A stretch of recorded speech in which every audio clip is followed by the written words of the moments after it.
Week 7. I'm back, motherfucker. Dive in. Dive in.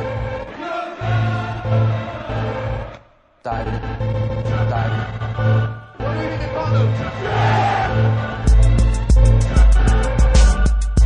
Dive in.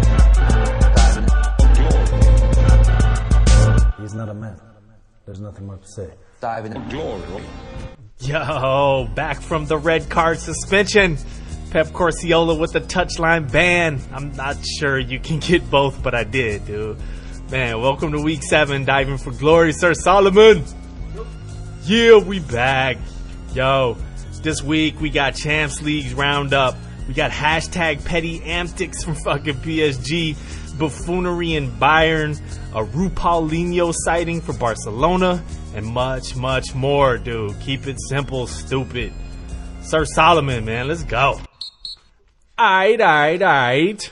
Back in effect. We're going to get it started in the back four. We're going to cover 4 interesting games from around the world. We're going to start in Paris. I don't even know if it was in Paris, but who gives a fuck? It's PSG. It might as well be. The whole country is Paris. PSG Lyon. This is a game that ended 2-0. Tell us about it, Sir Solomon.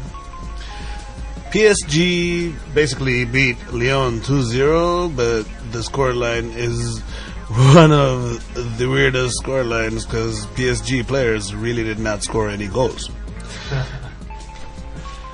2 own goals, right? Yeah, 2 own goals. Like, you gotta fuck with them a little bit, but really, Cavani's one was a slight deflection. That was his goal. I don't think they should have taken away from him. But the Mbappe one, he got through on goal, got saved by the goalkeeper, and bounces back off his own defender. Unlucky, you know? Unlucky. You know, man, I was kind of surprised because the run of play, as far as the stats are concerned, were not like overwhelmingly in PSG's favor as the. Lyon is a serious team. Like they have an excellent academy. They have a decent amount of money for a French team, so they always build a good team that knows how to play football. Like there was a stretch in the early 2000s that they won the league 7 times in a row. So this is not a joke of a team. Absolutely. You don't just come in and sweep them aside. In fact, with Neymar on the sideline doing all types of antics, like Lyon were more likely and looking more likely to score over the course of the game. Oh, wow. Yep. Nice. So, Kurzawa almost gave up a penalty like at the beginning of the game. Like that should have been a penalty and probably a red card because the guy was through on goal. Neymar is out here taking corner kick shots on goal. anything is better than passing to Cavani, apparently. He'll pass it to him off the run of play. Because you get an assist for that. But you don't get an assist for somebody taking a penalty.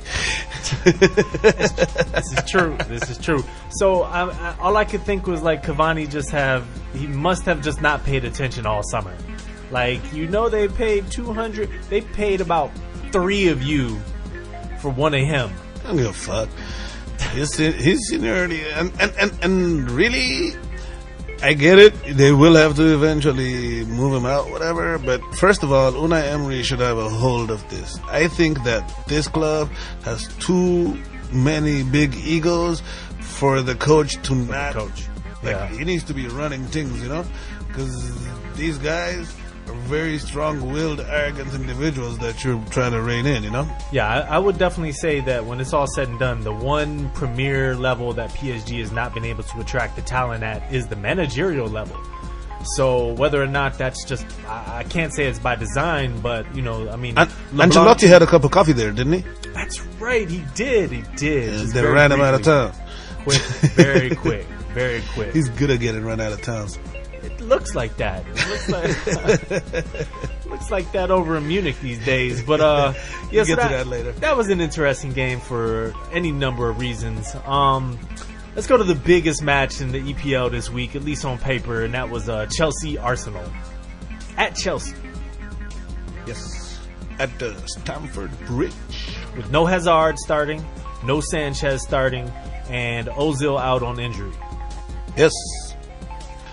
and no entertainment. Like, I don't know, I keep reading about this game and they're like, oh, was it entertaining, 0-0, and I'm like, it was not. Like, Arsenal, like, I have this friend of mine who keeps asking me, like, would you rather your team played good football or won? Like, for the first time I understood it, because Arsenal know how to either defend or attack.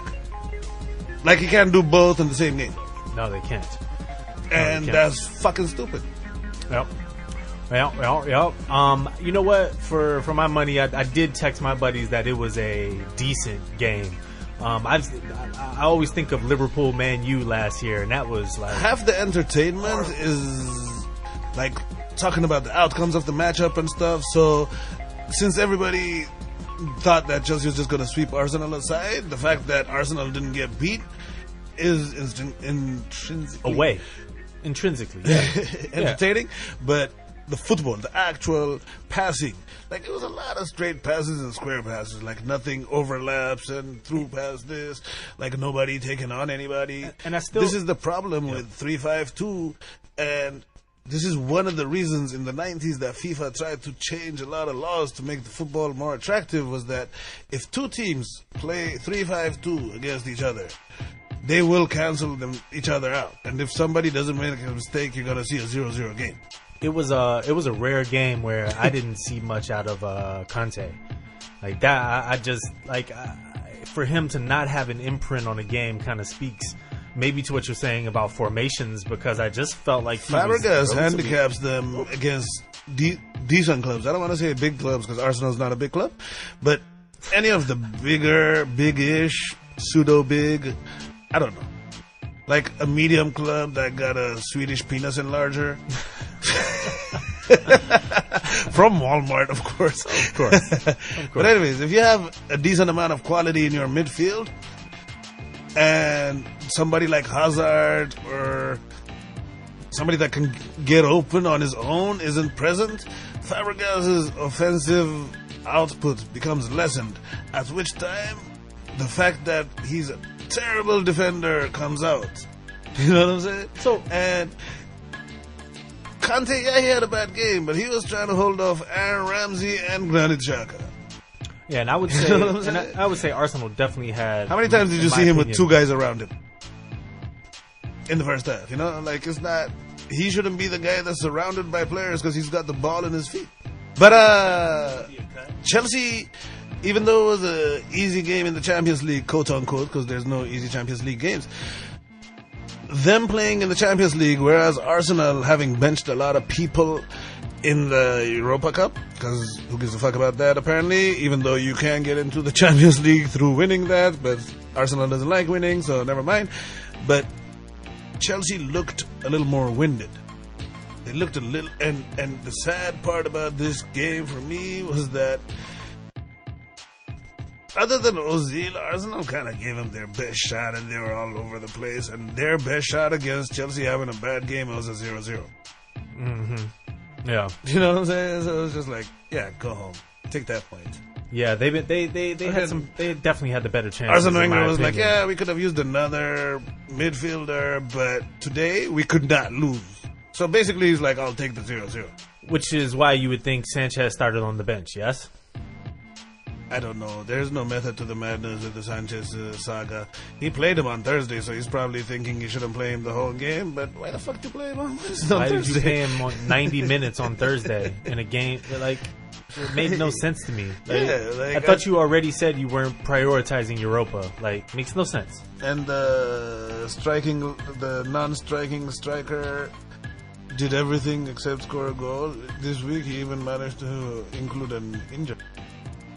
Well, I'll tell you what. Speaking of Europa League, perennial Europa League teams, Sevilla played Liverpool this week in Champions League, and Liverpool played Burnley as well. And both of those games ended in draws, which, by the run of stats, is a damn shame for Liverpool. Yes. In the Sevilla game, Liverpool took, I think, 25 shots to get 2 goals. We laughed and laughed because Sevilla took 3 shots, 2 on target, to also score 2 goals. And we thought this was the most hilarious thing. We're going nuts over here. But no, over the weekend, playing Burnley, Liverpool shot 35 times to score 1 goal. 9 on target out of 35 fucking shots, dude. And Mo should have gave us some Mo, apparently, huh? Dude, Mo is a confusing motherfucker. He keeps scoring or creating goal-scoring opportunity, as they call them. If you're creating a goal-scoring opportunity and then you shank that same opportunity, it should count for nothing on your stats. Like, it just makes sense. It's not like somebody else missed it. There's no what if. It does count. Counts as a miss. Yeah, let's go. You know? But what's the issue here? I mean, how like they have this fantastically Are you sitting attacking team. down? Like, do you have time? We got all day, man. Shit. You know? So, Phil came back, and it's fucking fantastic to see Coutinho returning and playing. I had forgotten how many fucking shots this guy used to shank all the way into the sky. Him and Sturridge both took 7 shots each. Whew. Mo took 6 shots. You know what I'm saying? Like, they gave him an 8 on who scored, because it's like video games or something. You do certain things, and even if they're not effective, you get like coins for them. Work rate league. Yeah, You know it. I'd rather have some actual creativity and finishing. So is this a larger issue for Liverpool, or is it just the normal ups and downs of a season where you have your outbursts, which they are going to have their offensive outbursts? If they do, and they can consistently start finishing these chances, because a couple of years ago, if you remember, Liverpool would get on you and would be 3-0 up early. And that way they could hide a lot of their deficiencies, Mm-hmm. Even fucking Brendan Rodgers had figured out how to do that, you know what I'm saying? The great, Celtic manager, Brendan Rodgers? Swansea, the great Swansea manager. Come on, man. Be serious. Anyway, they have a bad defense that is being exposed by their lack of finishing. So it's in a very back-asswards kind of way. He keeps talking about, if we found a better player, I would have got him. Like, why do you think? Like, I believe the guys I have will get better. And it's like, that's a great argument, except you keep making it after the guys fuck up. Like, tell me that after a game where he had a good game, and then you're like, yeah, maybe he'll get 3 or 4 good games in a row. This is how we turn a guy around. Not like every week they're fucking up. There's no progress. No, I agree. Like, he said quality is not the issue, and I think he's just wrong there. Maybe quality of defensive coaching is the issue. Well, speaking of quality, let's get to real quality. Let's get the real Chinese Super League quality that La Liga has purchased at a very substantial profit to China. Anyway, Yes. Barcelona with a 2-1 win, skating out with no goals from Messi, nothing from Suarez, just, well, the other Suarez at least. But tell us about this one. Gaku. Google him. Gaku Shibasaki. Does that not sound like a 12-year-old Japanese whiskey? Double Gaku Shibasaki. Double shot, please. Dude, this guy scored one of the best volleys you're gonna see ever. He wears the number 10 for Getafe. He, in the 39th minute, rocks Barca, who looked like they were drinking for approximately the whole flight back or whatever after beating Juventus, because they were stoic. Stoic? I don't know. This is the best way to describe him? Yes. Yeah, basically, and it was a bad game to have it, because there are certain teams in Spain that are very technical based, and Barca has more talent than them, so even if they're having an off game, they can kind of go toe-to-toe with them. This was a team that was playing some hardcore defense, breaking on them, hitting crosses. Like, they had Barca in the back foot for most of the game. Like, big respect, Getafe. You are now my official favorite Madrid team. No, sorry. Diego Simeone, Sorry. Yes. you are our favorite. Yes, especially when Atletico lifts the World Cup. So, the most fascinating thing about this game, and to your point, I think people really should know this. Getafe, 13 shots on goal. Barcelona, 7. Even though shots on goal was 5-4 Barcelona, I'm still just floored by that. Yeah, they really took it to them. And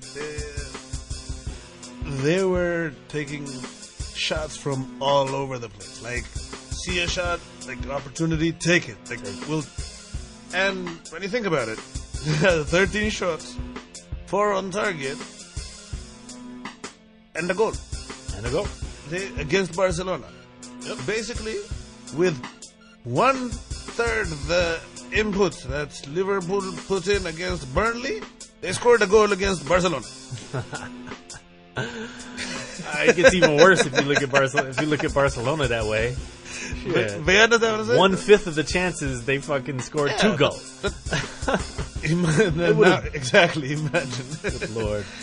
But I'm saying, like, Getafe. And so, but it was not to be. They lost this game. Yes.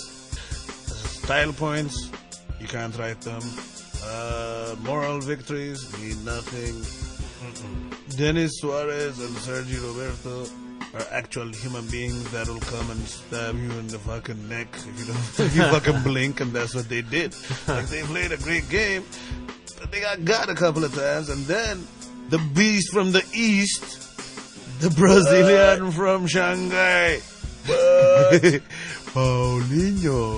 Paulinho. Dude, he treated the defender like he was still a Chinese Super League defender. He just stiff-armed him. And then he shot from an angle Paulinho has literally never shot from. Whew. It was nice. Yes. It was nice. For the winner. Saved Barca.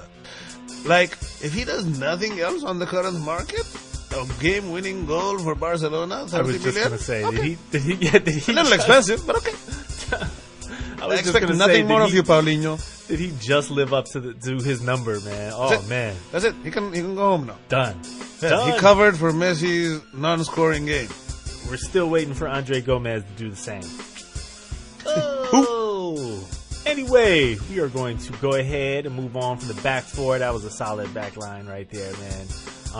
Move it into the midfield here.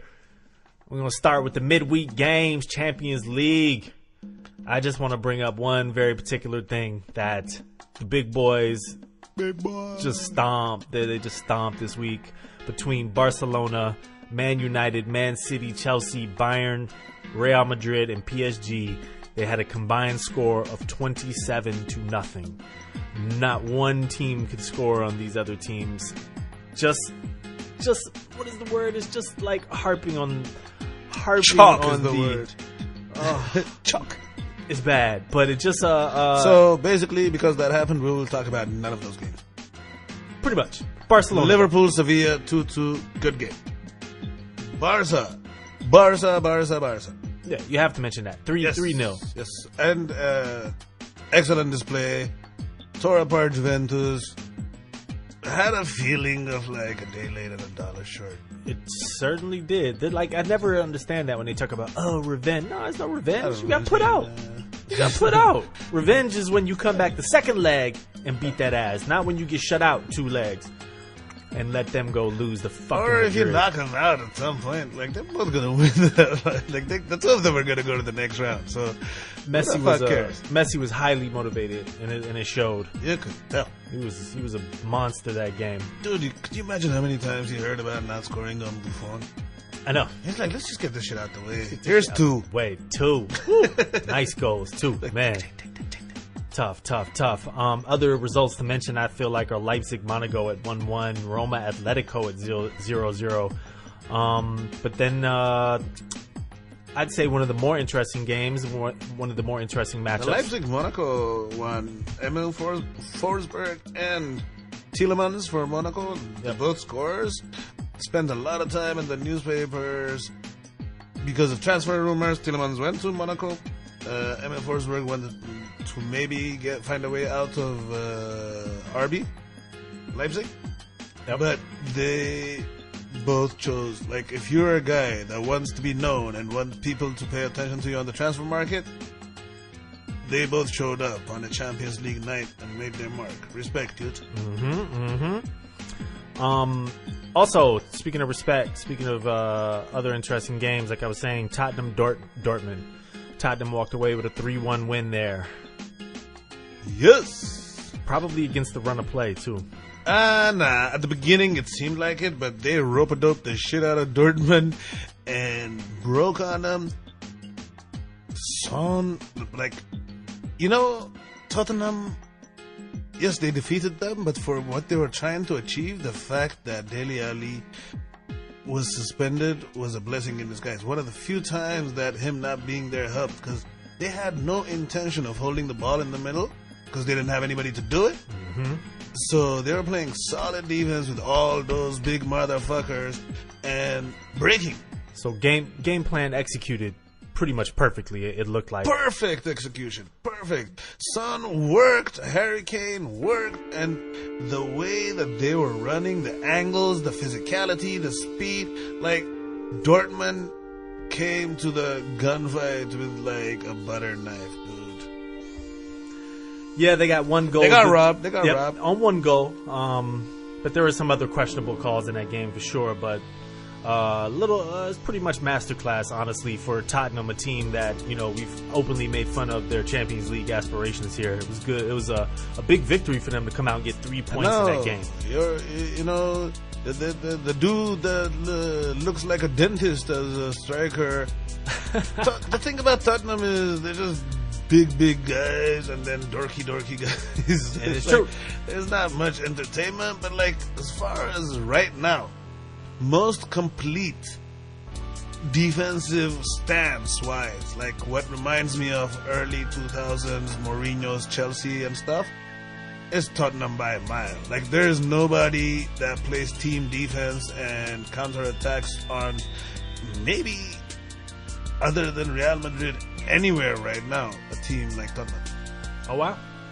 Well, I tell you what, I think that's the perfect segue to our center, our center midfielder position. Harry Kane is our topic for this particular position today. I did not force this through, but I definitely wanted to talk this guy with you, man, because I have a problem because I don't really show a lot of love to English Premier League players, and especially to strikers that just English, the old traditional English number 9. I don't appreciate it as much, and that's my bad. But I would like my man to explain it to me a little bit. Absolutely. I think, most importantly, his 86 FIFA 18 rating should be taken into consideration. That's a pretty damn high rating, man. I thought he owned the game. No, not yet. But for me, man, Kane is like you said, traditional number 9. And I can't help but look at like the pure just results of what he does all over the field. But I mean, let's just mention his 3 full years at Tottenham, starting at Tottenham. 2 golden boots in 3 seasons. Last year with 29 goals and 7 assists. And I wanted to make mention that was in only 29 games. He missed 9 games. Stay fit. I mean, the year before he played 38, and he only had that. And he only had that one. He only had that one ankle injury, which is what kept him out for most of those games. Oh no, he is Harry and Alan Shearer 2.0. He's the most likely to break Alan Shearer's record. The scoring record. No, the scouting record. Yes. Middle finger you, man. Middle finger you. Fucking dick.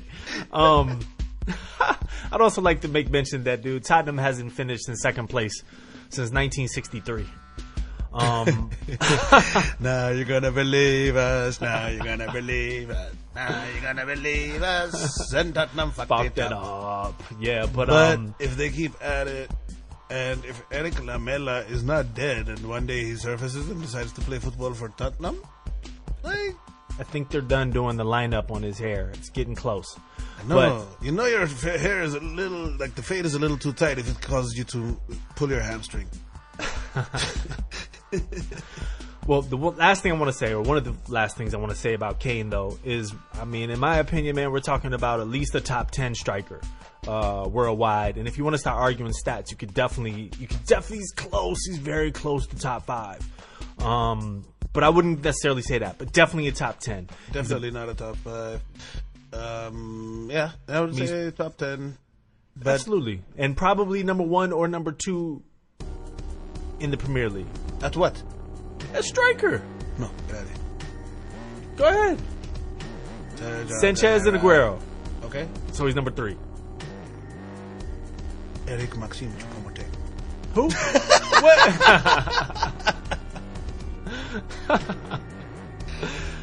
I don't know. I would take like, even though he has the goals and all that, like, I'll take a forward like Mane that could take on people and just creates absolute havoc even on games that he's not scoring. So, Well, the other, from Premier League forward line kind of players, there's Hazard, who's not a striker, but like,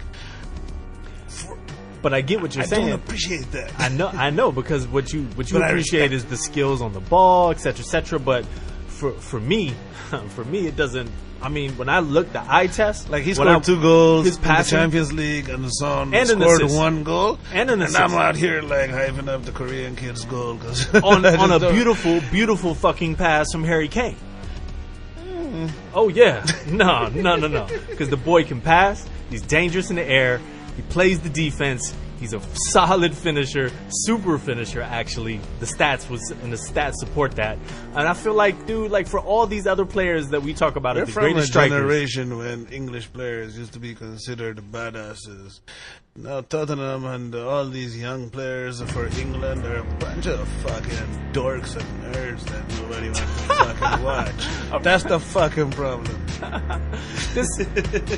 that is astute statistical analysis, sir. I must say.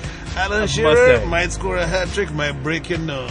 Dude, the other thing that I want to bring up about Kane is, to your point about what you said about Tottenham earlier, they're like a team based on the counter. They're like a defensive-minded The team. system and the player are perfect for each other. Well, he produces a hell of a lot to be playing with the. If you put him on a what? team with more talent, I do not know.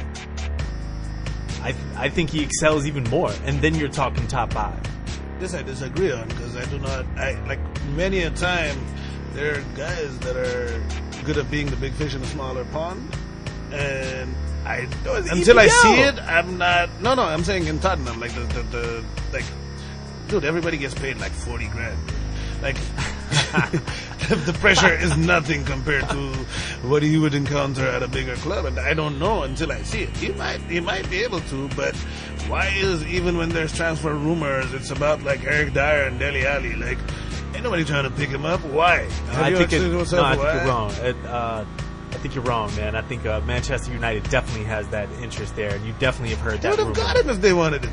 Nah, you heard that rumor. Conte too, with his little comment about If they who he wrote felt that like the best striker £70 was. million check to them, they would have got him before all this. Because it was at I the don't beginning think of the so. transfer season. This was the beginning They before wouldn't the have got him. Neymar price tag changed everything. 70 million, everybody was like, what? I'll pack your bags for you. And all can't- this was the jokes. No way. Before the Neymar move, 70 million was a fuckload money. And then now, by the end of summer, we're acting like 70 mil, get out of here. If they had written that before Neymar signed to Tottenham, No. they would have got him. No, they wouldn't. No way. Because you know for a fact that Tottenham would have waited until the very end of the fucking transfer window. You know that, number one. So it would have been post Neymar. All right. And I Either don't- way, saying and I- either way, but I don't think if you can Neymar sell, doesn't get this sold this summer and that whole thing hadn't happened, the price of 70 million was a fucking huge sum. You can't sell the boy who came up through your academy, man. You can't. Who's a 100-goal scorer quicker than huge names. Like you can't. I If don't think you names can. came after him, he would agitate for a move and you would sell him. You've seen this before. What are you talking about? Not this year. I saw players get stuck this year. That's what I saw, and But I don't think they who- would have budged on him. The players who big teams came for at least agitated, at least spoke about their interests. Nobody's asking about this guy. Why is he so special? There are definitely Or is it just rumors out people there. think that Tottenham is just this wonderful place that you shouldn't disturb them? You know Madrid's gonna come for him, man. That's For who? He's not marketable. Have you seen his hairline? Madrid does not buy these kind of players. He's not attractive enough. I forgot the Real Madrid. Yeah. The Real Like, Madrid. they want jersey sellers. They decrease his quality a little bit and get like a Rooney-style hair implant if you want to go to Madrid. Either way, man. Like I said, proof is in the pudding for me. EPL, arguably the best league in the world. He's the Golden Boot winner 2 of the last 3 seasons. Like, fucking monster out there. In my opinion, let's go on to one of his competitions. One of his competing strikers over in Bayern, Lewandowski, who had some cheeky choice He's not things. competing with that. Like I don't care what you think Oh, of you're Harry wrong. Kane. You're wrong. Get Stats outta say here. you're wrong. Get out of here. Stats say you're wrong. Get out of here. Look him up. Look him up, people. Okay. Who You scored? do stats. Who scored? Go ahead. Yeah, who scored? He didn't. Whoever's, okay. We're talking Lewandowski and Harry Kane in the same conversation. Absolutely. now. Get outta Absolutely. here. If he's a top 10 Okay. striker, he's in that conversation. Okay. Totally. Okay. So tell us about Bayern, Solomon. Bayern Munich is so full of egos that historically they've been a team that you need strong personality to run them. Like the presidents and the vice presidents with Beckenbauer and Karl-Heinz Rummenigge and all these people are very outspoken, ex-players, Matthias Sammer, Lothar Matthäus. Like, it's a place that's like a bubbling volcano. So if the performances are not good, this is a place they call the Europa Cup the Losers Cup. You know, like this is Franz Beckenbauer that said that. And the players have always been crazy. Like that, it's known as FC Hollywood because every time stuff goes wrong, everybody's character starts coming out, and there's a lot of conflict. And at this point in time, it's looking a little bit like the move from Pep Guardiola to Carlo Ancelotti was a little too much. Why? Pep Guardiola is known as a perfectionist. By the time he was done, like him and Mourinho have this thing where they're gonna grind on you after a while because they're, never satisfied, and they push you, and that's how you get to be great. But like, even he believes that like 3-4 years is the most you should stay somewhere because you stop getting hurt as much. You know what I'm saying? Mm-hmm. So by the time he left, even though they had somewhat success, which they call winning only the Bundesliga, they were so ready for a character, his complete opposite, that they went and got Carlo Ancelotti, who's like basically the textbook definition of company man. He comes to work, he does his thing, he doesn't agitate. Yep. And they thought they solved it, but it looks like the players are just coming out, and like the inmates are running the asylum now. Lewandowski complained at the end of last year about the team not helping him be top scorer. Started this season complaining that the team didn't make any marquee purchases in the summer. Yep. So Lothar Matthäus decided he wanted in on that, and they started talking back about him. And it's all escalating, and then now your boy Ribéry comes back. Because whenever you see a fire, Ribéry is always going to show up with some gasoline. Man, always. Always. Gets subbed out in a game they're winning 2-0 and throws his shirt. Also, you got Mueller out here. He benched Mueller a couple games ago, and I think Mueller's out there giving interviews talking about, I'll probably go to the Premier League. Mueller has had the worst season and 6 games since Ancelotti signed. Statistically, eye test wise, whatever, it's like you have to ask: is he done, or does Ancelotti's system just not work for him? But Mueller is incompatible with whatever the fuck is going on right now. No doubt. What do you think is going on? Just the coaching? Dude, I talked about on last week's show how Julian Nagelsmann came, beat them and basically interview for the job during the press conference. And I think he's next season Bayern Munich's coach. I don't know if they'll fire Carlo Ancelotti mid-season. If they do, they might finish it off with the caretaker manager of sorts. But I think Julian Nagelsmann is going to be the coach of Bayern Munich next year. And they're like third in the table, and even 4 games in, it's weird to see them third in the table. I know, and they don't go for that shit, man. Yeah, they don't fuck with that. Not at all, man. Word up. Carlo Ancelotti's reported like that he might be going to the EPL. Somebody mentioned like a pre-contract agreement. Arrigo Sacchi, who's basically his mentor, is saying like Bayern and him would be better off if he just left. Like, it's getting ugly. I mean, they win this week and all that, but like Ribéry, after tossing his shirt, wrote a whole fucking passage on Instagram about like how he gives his all for the shirt, and people that don't get it can go fuck themselves, basically. And it's like, dude, why are you just randomly? I mean, this is a guy that once slapped his France teammate on the team plane. Who didn't he punch Robin too in the eye or some shit a few years ago? Yeah, but like that's Robin. But and that's then like there was, that's like punching a Nazi. You just do Christian it. Gourcuff. He used to play for AC Milan and stuff, and he was supposed to be that little golden boy at one point. But he was and in all honesty, like he was mad pussy, and he got the work. Who you got, man? Ribéry versus Tevez. Who you got? Ribéry versus Tevez? Oh wow, that's much better than Arsenal Chelsea. By far, There would be a winner. There would not be a. it would be a winner. Believe that. It'd be like those. It would end like those. Those boxing matches where they double KO. Yes, at the same time. Except it would be like both would Rocky. stab each other in the liver at the same time.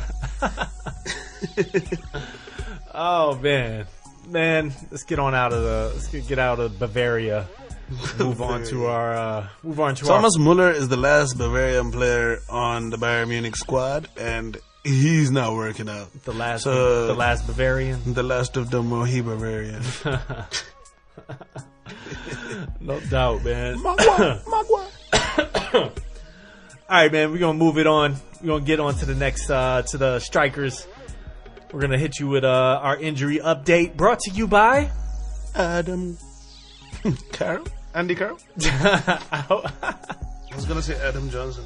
Adam Johnson, pedophile. Please. Little children. Those type of injuries aren't on the report, son. Arrest injuries. Emotional injuries. Good lord.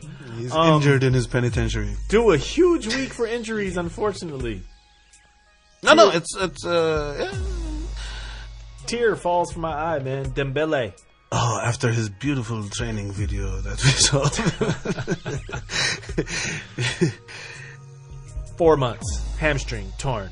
Yes, Gone. if it makes you feel better, they're gonna use the same doctor that they had do the Thomas Vermaelen procedure. Alrighty then. The guy who was out for like most of the season that 1 year for his hamstring, right? Yes. Okay. Perfect. Actually, the guy whose career like- ended on surgeries. Is he like, He's been out for like 6 years. He's played like 30 games in 6 years. so this dude is, the doctor is like Bart's cousin or something, right? Probably. He's not even a doctor. Like, why don't you send him to Dr. James Andrews? It's like, that's where, what's his name? Pep Guardiola's brother. That's where they learned this shit from. Pear. Pear. We're just a pair. The two of us. Yes, Pear Get it? Ha ha ha. Guardiola. Anyway, man, another major one. Paul Pogba. Yes. 12 weeks. Yes, as he was running, he tripped on his 27-inch penis. Sorry, that's Lukaku. That's right. Oh damn. Yeah, the 12 weeks, man. It's gonna be tough for them. Also, my favorite name, also from Bavaria, Manuel Neuer. Yep, Neuer. Yes. Neuer out for months as well. Foot injury, right? Yes. I think that happened today. It happened last season, but then, it happened today again. He must have tried to step on Ribery's face or something. Got his shit broke. Oh. Done. But I think it's he played with it last year, and then he aggravated it towards the end of the year, and I think he re-injured himself. Yeah, I actually watched most the game. injuries are actually re-injuries. Is the funny part. Yeah. Yeah, 'cause the recovery is the most. There is no new evil in the world, man. It's all recycled pain. Anyway, man, speaking of recycled players and pain, man, a few players came back. David Luiz begs to differ. Whoa, you ain't He lying. tried to give the Tang some good evil. He was thinking about that, dude. He was thinking about that. You know what's funny? When he got the yellow card, everybody's like, why did he get red? He should have got sent off for that. Mane got sent off, and I'm trying to explain it, and David Luiz is like, don't worry about it. I'll take the red also. Yes, after he was thrown into the fucking He got stands. a yellow and a straight red. And a straight red. I was amazed by that. I didn't know that was possible. Sideshow Bob can do many, many things. After Kolasinac threw him into the fucking stands at the end of the first half, he was intent on payback. Kolasinac was lovingly referred to as, what was that again? A World War II North London brick toilet made to withstand bombing. Also known as Tank. The Tank! Bosnian Tank. I love that dude, man. God. Arsenal has a player I really like. It's fucking me up, man. Let's move on, man, to the I ward liked section. Bellerin for a while, and then now with the long hair and He showed up looking like a fucking Lord of the Rings elf. I know, I was like, Like- okay, I think he's gone on a quest. I'm gonna look for another Arsenal guy that I like. He hasn't even looked that good this year. Yeah, because he's in the Shire somewhere. Smoking that tweed. Smoking that tweed. All right, man, let's give out our awards, man. Dude of the week. Dude of the week has to be your man. Gin. Good. Gin Aguero. Gin and Jesus. Yo, Aguero gets it, though. he been doing it. 3 hat trick on Saturday or Sunday. Was it Sunday? Saturday. And, Weekend. And a goal in Champions League. I mean, and that's not counting the way he was running on the wings, stretching the play. Pep used to always get annoyed at him because all he did was score, and if he doesn't do that, then he's not effective, so team loses shape. The way he played positionally was way more impressive to me than just the goals. Yep. Yep. You can tell he's finally buying into Pep, and he's slimmer, and this is the Aguero we're supposed to fucking get every week. I see him acquiring the ball, deeper than being he usually just waits up front. He's going to get the ball and retrieve it and do some work. And David I'm Silva, loving that. as a midfielder, plays a lot further up, so he would usually get delivery from closer because David Silva's up there anyways. Yep. But now that the midfield is Kevin De Bruyne centered, and he plays it from deep with the through balls, Yep. they seem that they've struck it up. KDB, you are the fucking man. Yeah. He unlocked Kun Aguero. Yeah. So let's that is our dude of the week. Guero. Best player in the Prem. It's true, man. I think so. Let's twat happen moment of the week goes to You can't give it to David Luiz again? it's close, but you can't because Edison Cavani is in the building, ladies and gentlemen. I mean, the only thing that makes David Luiz's action look like a well thought out, mature decision was the little spatty spat that Cavani versus Brazil Oh my in god! Paris. First of all, I kind of get what Cavani's at because Neymar's a bit of a bitch. If I pick it up and I'm gonna take it, don't stand there and try to have a conversation, man. Yeah, don't walk. You over knew it. I want. What are you gonna ask him? Do you want to take the penalty? Yes, I'm standing here to take the fucking penalty. Yo, that shit is this is dog world right there. That's two alphas that is yo, I'm here now. This is me. This is mine. Emery needs to either be the man or be gone because Yeah, you this can't. this is about to be a circus. He can't manage it. You can't have a bunch of Latino guys just pushing and shoving like shit is about to pop off. Somebody usually gets stabbed at the end of this. Brazil, they'll take your head off, man. In the lower divisions. Dude, Uruguay. First of all, Dani Alves decided he wanted a piece of that, and he stepped up. But they're agitating. I think that Neymar and Cavani are not gonna work together. Just from like I said before, how they had to ship Eto'o out, but Eto'o played his last year very professionally and had a good rapport with Messi. In fact, he just went to Messi's wedding this past summer. This seems like it's gonna end earlier. I thought this was gonna be Cavani's last season, but they might get rid of him in January. He might go in January. And Neymar and Mbappe, with Mbappe as the number 9, is the future anyways. So get the dude moving, man. He's tired of being number 2. Yep. He waited how many years behind Zlatan, Yep. and like now some little bitch Brazilian who's also beating him in World Cup qualifying is gonna come and dude. Yeah, good point, man. Bad, No se puede. bad move from a chemistry standpoint, man. Yeah. But all said and done, like you might as well start packing, homie. Yep. Oh yeah, absolutely. Cavani available. You know what I'm saying? Liverpool. You might want to call him. Do something. Damn sure got the funds. You didn't spend them on a center back. Anyway, Virgil van Dijk played 10 minutes for Southampton. Looked amazing, Liverpool fans. Like that guy, oh my god, he would have solved all your problems. You'd have been top of the league right now. Nope, not really. And there's no other better center backs, according to Klopp. Jurgen. And they watched him 500 million times. Yeah, he said 500 million. That was his number. Yep. And he keeps telling us he's going to make his defense better. That's Why right. does it get worse? Clavin, loving Clavin. He needs to like trade Tottenham a little offense for some of their defense. It would be nice. Have dude. two good teams. A creative play. That would be nice. That would even things out a little bit, wouldn't it? Can they merge? How would that go? Tottenpool. I just took a Tottenpool. Anyway, man. Last award, man. Goal of the week. I hate to do this, but I have to. Like the Gareth Bale goal was spectacular. Like man against machine.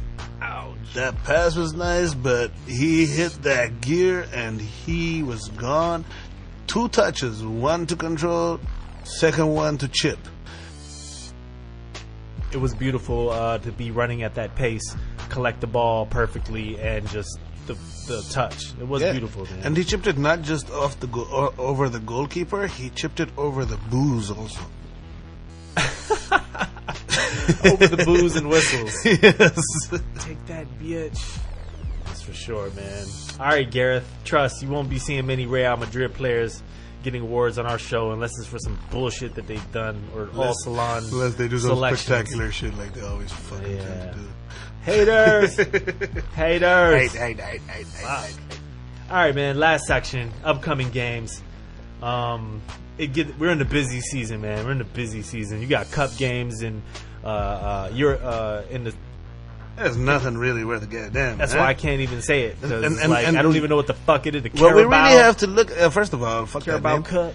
We really got we've been lucky in terms of scheduling so far because the season started off like guns blazing, Bunch of bangers. and what's coming up like this is just shit, man. Like I think they're worried we might get cardiac arrest, so they're just like, yeah, let's play a cup. That doesn't matter. Well, if you are feeling like cutting work this week or cutting class or whatever the fuck you do in life, you can definitely check out Juve versus Fiorentina on Tuesday or Wednesday. I can't remember. I think it's Wednesday. Big shot, Paulo Dybala, hat trick over the weekend. Bilbao Atleti, they also play. Those are midweek. Athletic. Those are midweek games. Weekend will include Lazio Napoli. Inter Bologna, surprisingly undefeated, top of the table Inter Milan. So Napoli get shitted on? shitted on. and then I shits on the bitch. Then I shit on her, right? That was Biggie. Yeah. Not us. Not us, man. That was Notorious B.I.G. No scat play this way, man. Either way, let's see. Madrid plays Betis, plays Jerome Betis and Dani Alves Tuesday midweek and the weekend. Barcelona plays Eibar and Mini City, aka Girona. My Girona. Pep's Girona. Can I get a line? Owned by Pear. Can I get a line with that Girona? And Borussia, the battle for Borussia. Mönchengladbach, and versus Dortmund in Bundesliga. Yes, Mönchengladbach is German for. I wish I never knew that. I didn't say that was me. That's the Mönchengladbach. It says glad in it. It's got München in it. If you're an EPL fan, this would be a decent weekend to just not even watch. Just watch your favorite team because there's like no real special games. Carabao Cup midweek. Yo, I think that's the final whistle, man. Time's up. You ain't score. You lost. Should have dove for glory. Thanks for tuning in this week. Diving for Glory posts every Tuesday on iTunes. Follow us on Twitter at Diving for Glory, FOR, hashtag D4G, number 4, hashtag Diving for Glory, number 4. Like us on Facebook, tag us on Twitter, or as always, just tune in. Divingforglory.com. Yeah. We're going to start posting articles soon. Pep Be on the lookout. Sir Solomon. Thank you. Out. Diving.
He's not a man. There's nothing more to say. Diving.